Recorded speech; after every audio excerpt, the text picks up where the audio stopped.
Dumako naman po tayo dito sa ating first senator na iboboto sa 2028.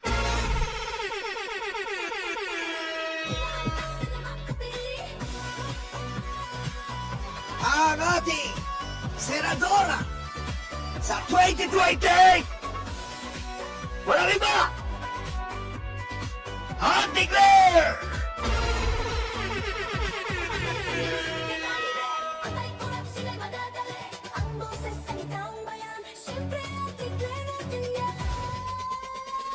Ang ating Auntie Claire, huwag niyo pong kalimutan sa 2028, i-clear natin ang Pilipinas. Uy! Uy! Uy! Uy! Uy! Okay. Uy! Uy! Ito! Uy! Putik na... Ano ba to? Sorry po ha. Putik na pindot na nga. Naglolo ko na ang keyboard natin. Puro kamalasan. Putik ka. Puro kamalasan na lang nangyayari ah. Aray ko. Puro kamalasan na lang kanina pa. Kakainis na. Puro kamalasan na lang po nangyayari ngayon sa atin mula sa Bengador hanggang ngayon. Aray ko. Woo! Malas tayo ngayon. Friday the 13th eh. Ayan po! Auntie Claire, pasok! Naman po, yes. At doon lamang po action ng ating Pangulo.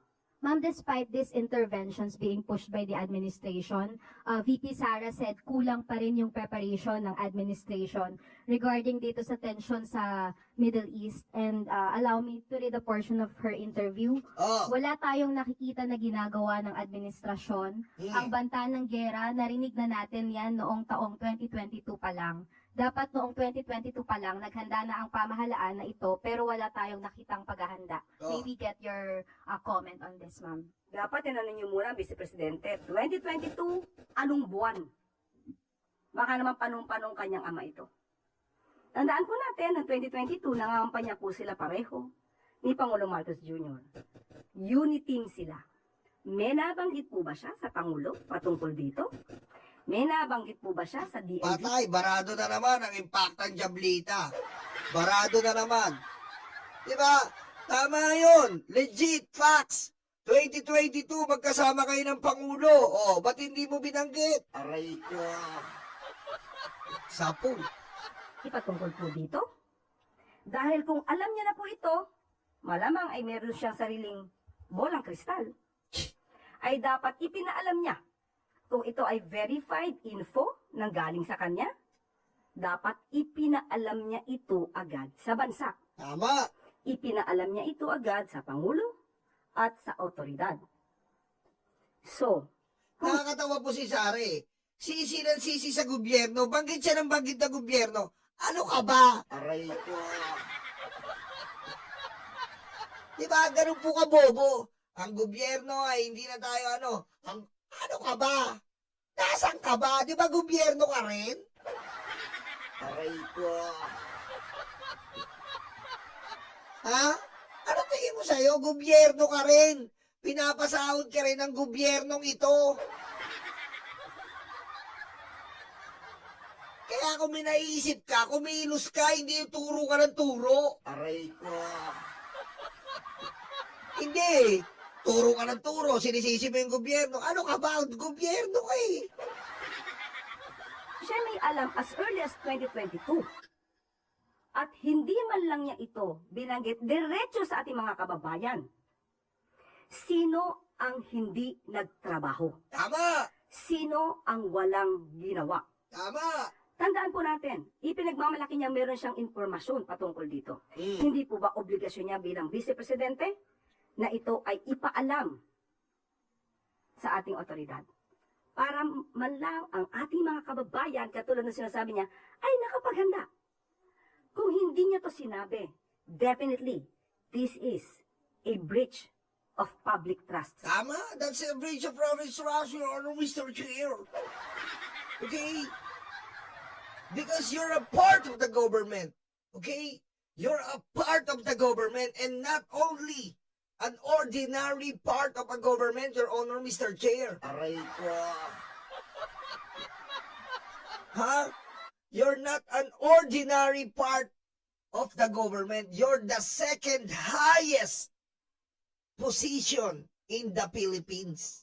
And then, you gonna tell us that this government do nothing? This government did nothing? Are you crazy? Don't you even realize that you are a part of this government, mother, father? Aray ko. Diba? Noong 2022, maayos kayo ni BBM. Oh, ba't hindi mo ginawa? Alam mo pala eh. O sadyang bobo ka lang. Aray ko.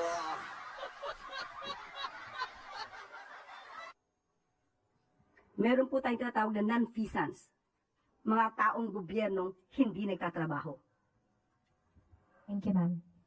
Sunod na tanong mula kay Samuel Medinilla. Good afternoon, ma'am.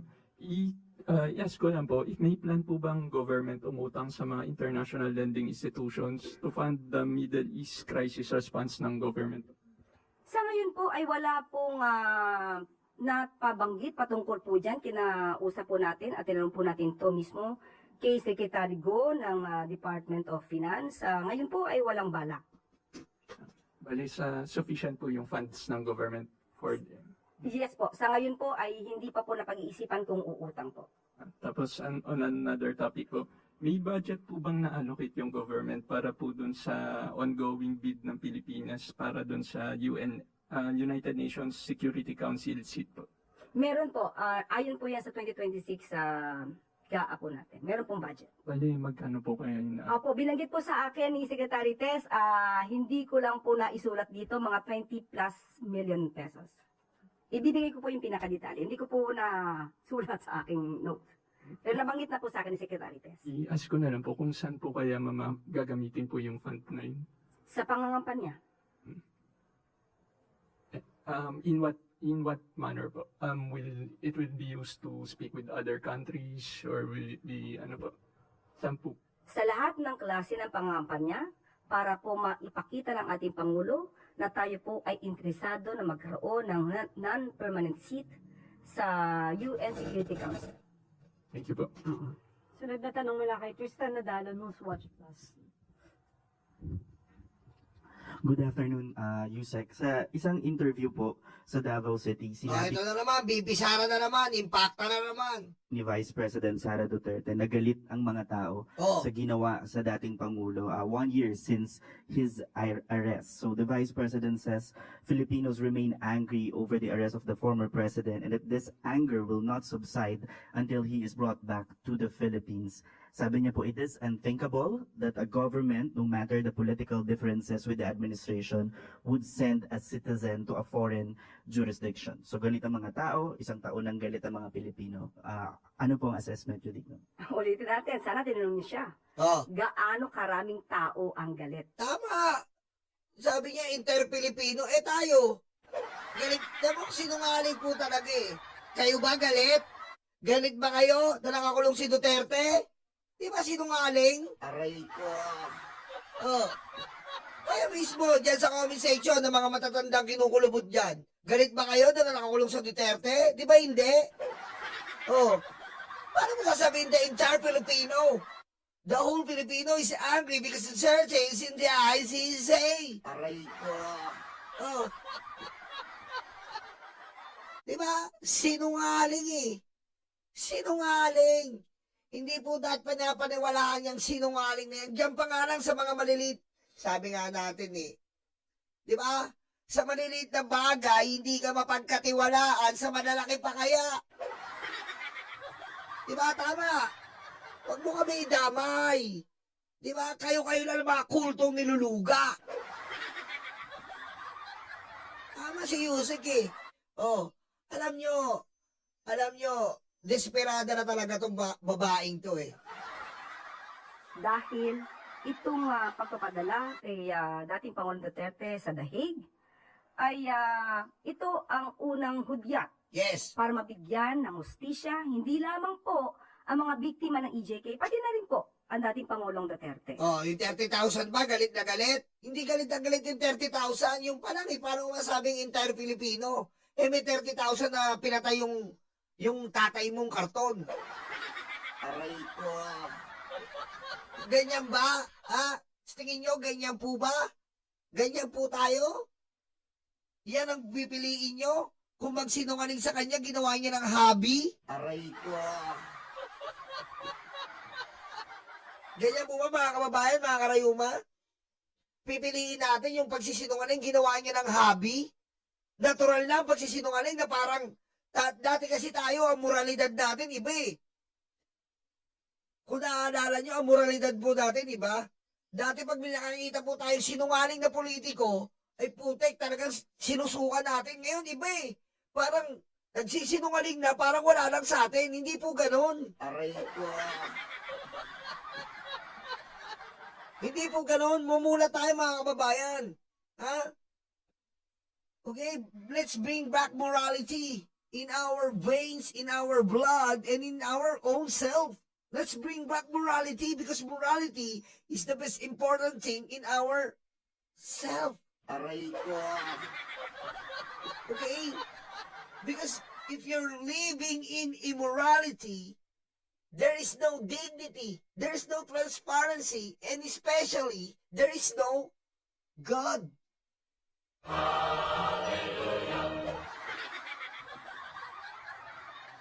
You know what I'm saying? Okay? Don't live in immorality. Let's bring back morality. Because morality is very important. That is number one important thing in a person. You have morality. Because morality is a greatest word.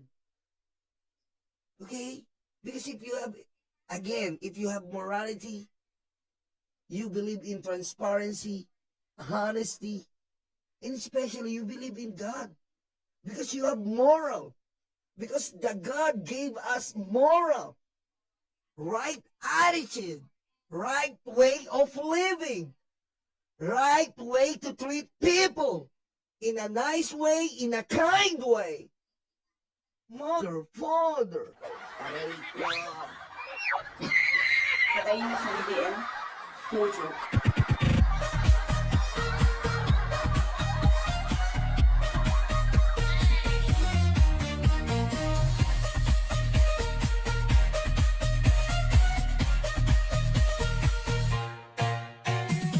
Hindi. Talagang yung ngayon, nasasanay na eh. Di ba? Nasasanay na pag may nagsinungaling, wala na lang sa kanila. Hindi po. Pag nagsinungaling ang isang lalo na't politiko, maalarma tayo. Sinungaling eh. Kung maliit na bagay, nagsinungaling siya, sinungaling po yun. Wala po tayong masasabi kung lahat ba ng Pilipino ay galit. Malamang sa kanilang parte dahil ang kanyang ama ang naaakusahan at nililitis sa salang crimes against humanity, malamang ito po talaga ang kanilang magiging reaksyon.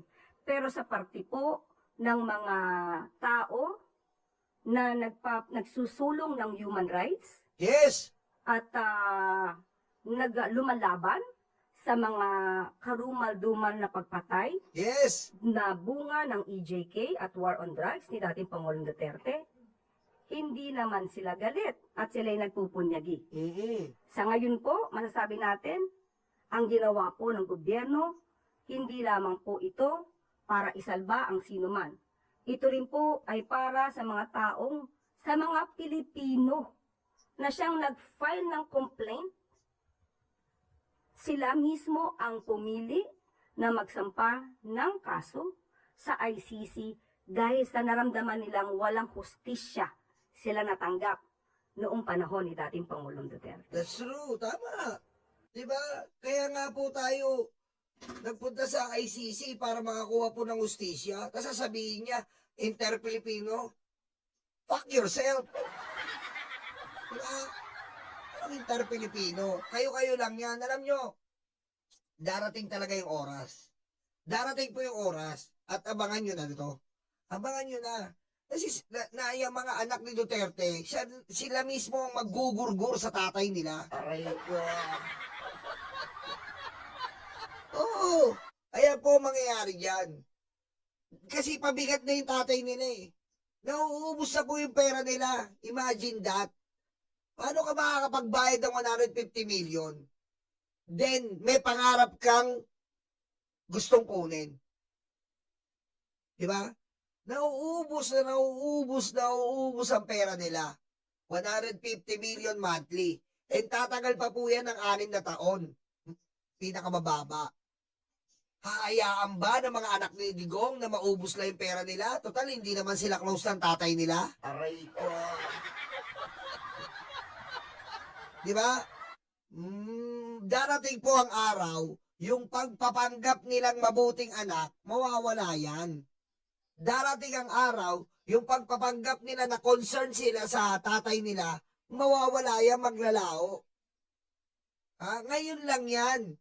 Dahil hindi pa nabubuo ang konkretong plano nila.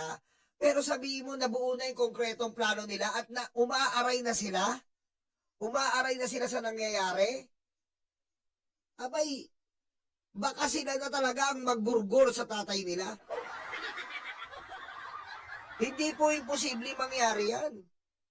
Dahil kung titignan nyo po, ang relasyon ni Sara, nila Baste, nila Pulong sa tatay nila, wala yan. Broken family sila. Wala silang pake sa tatay nila. Kaya, humanap kayo ng picture.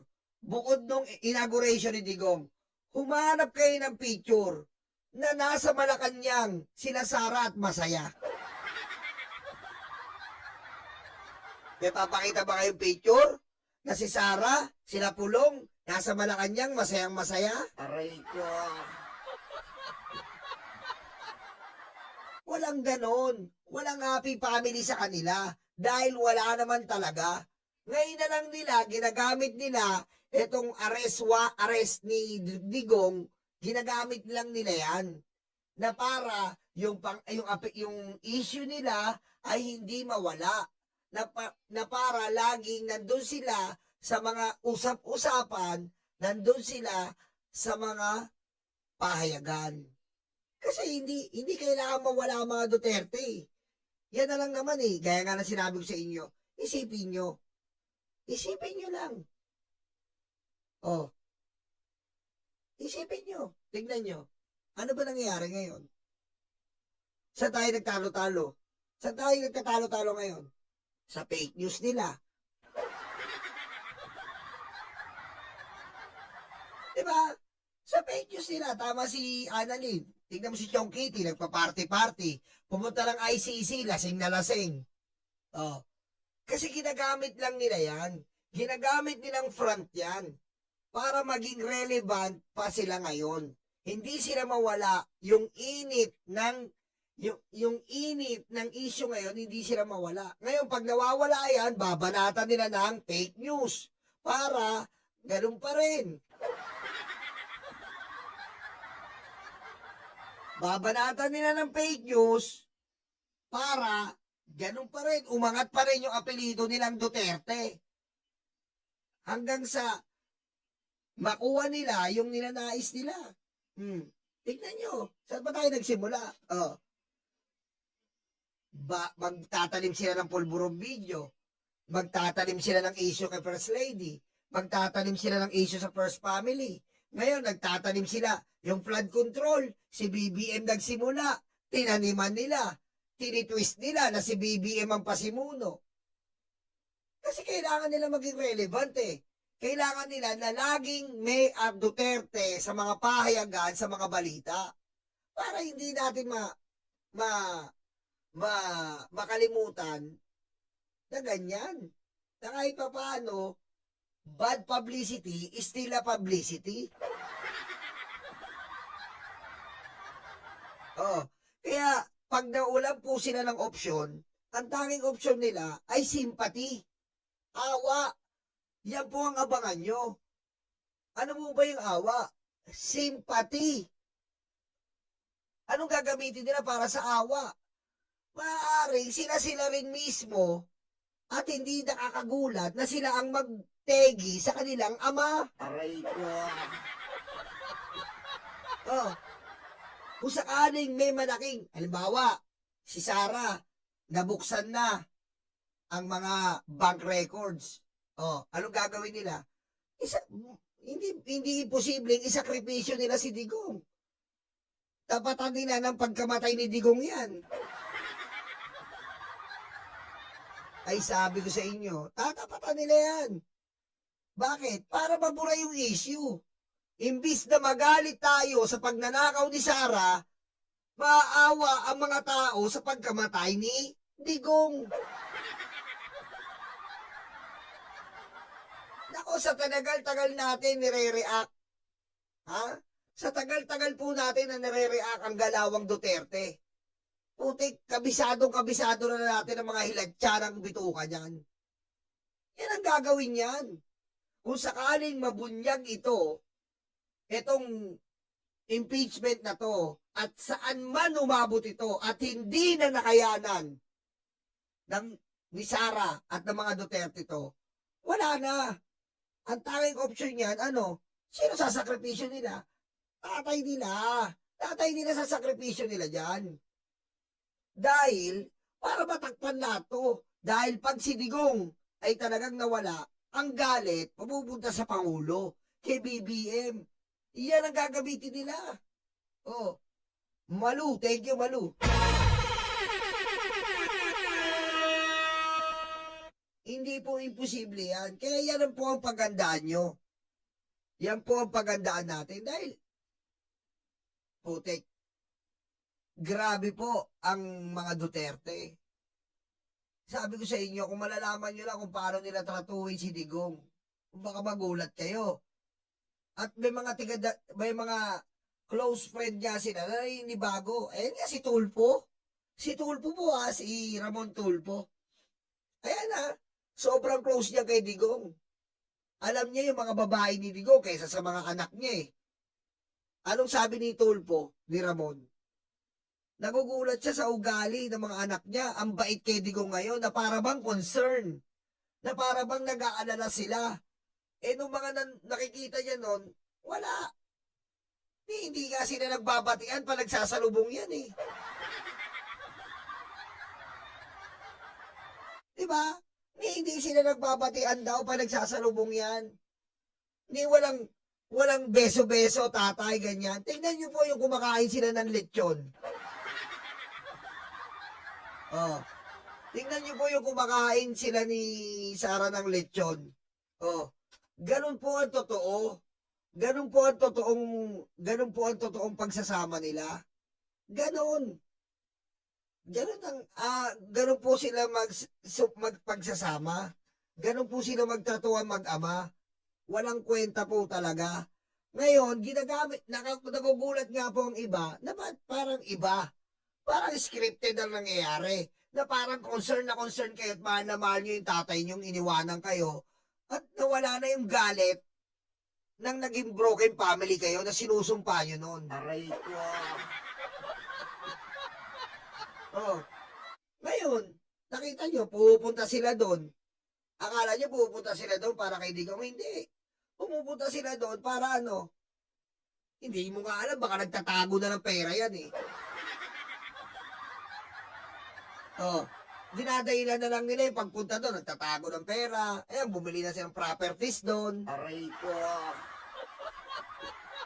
Kasi, isipin nyo kung talaga nagdadalamati ka, medyo tayo, bilang ordinaryo, tao lang tayo eh. Ikaw nararamdaman mo yan, nagdadalamati ka pag may na-hospital sa inyo, hindi ka makapagsaya. May na-hospital sa inyo, may nakulong sa inyo, may pinag-aanoan kayo talaga, pamilya mo. Kasi ako naranasan ko yan eh. Diba? Kinukwento ko nga sa inyo, yung nanay ko nagka-breast cancer, wala na. Parang walang lugar yung saya eh. Walang lugar. Walang lugar yung saya. Pero sila tignan nyo. Tignan nyo. Si Chong Kitty nagpa-party pa. Lumalaklak ng Chongke at alak. Aray ko. Ganon ba? Ganon po ba yung may pinagdadaanan? Oh. Hindi ganon. Ito ay puro pagpapanggap. Si Sarah, oh, pupunta doon, anong gagawin niya?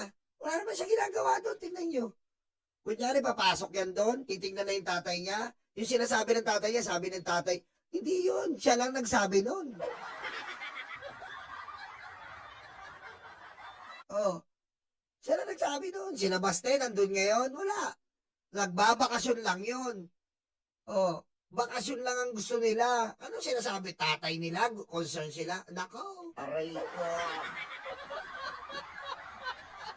Abangan nyo ang mangyayari. Dahil ang mangyayari dyan, kakaiba. Ang mangyayari po dyan, si Digong, isasakripisyo na yan.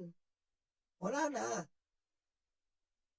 Wala na. Edad ni Digong, 86. Alam ba, 6 na taon na lamayan ng kaso yan? 86. Tapos, said na sila. Oh, sa loob ng 6 taon, makakagastos sila ng 10 bilyon. 10 bilyon na mga gastos nun. Aray ko. Wala na. Naghihintay na lang po si Sara makuha niya tong presidente. Pag nakuha niya po yung presidente, wala na yan. Wala na. Hinihintay po ni Sara ngayon ang pagbabalik sa pinakamakapangyarihang pwesto. Kasi yung vice-presidente, ano lang yan eh. Spare tire ka lang eh. Pero pag naging presidente, wala na. Dispatcha na lahat yan, pati tatay niya. Bakit? Wala na eh. Hindi na kita pagkagastosan, nakuha ko na to eh. Nakuha na niya yung pangarap niyang presidente. Oh. Ang dadahilan niya na, hindi na talaga magugulat nga kayo na pag naging presidente yan, sabihin niya na, ang idadahilan niya, wala na talaga, hindi pala pwedeng ibalik si Tatay Digong. Oh, ganun, sabi na rin magsasabi yan. Aray ko. Diba? Hanggat hindi niya nakukuha tong presidente, hindi titigil yan ang paawa. Hindi titigil ang simpatya.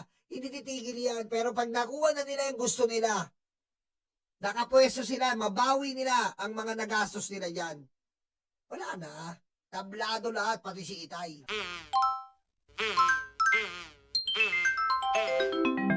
Kakulango.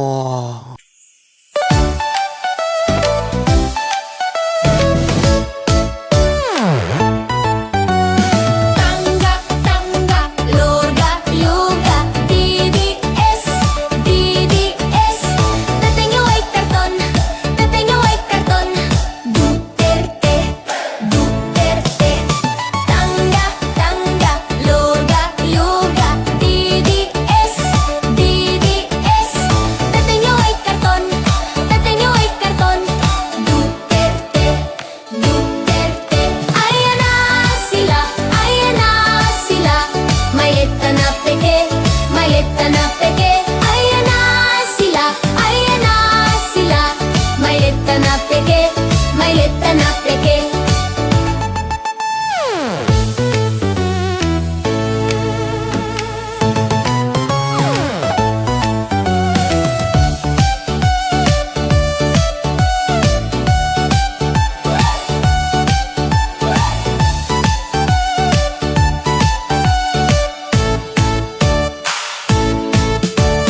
Tangga, tangga, luga, luga, DDS,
luga, luga DDS, DDS Tatay mo ay karton, tatay mo ay karton Duterte, Duterte Puro fake news ang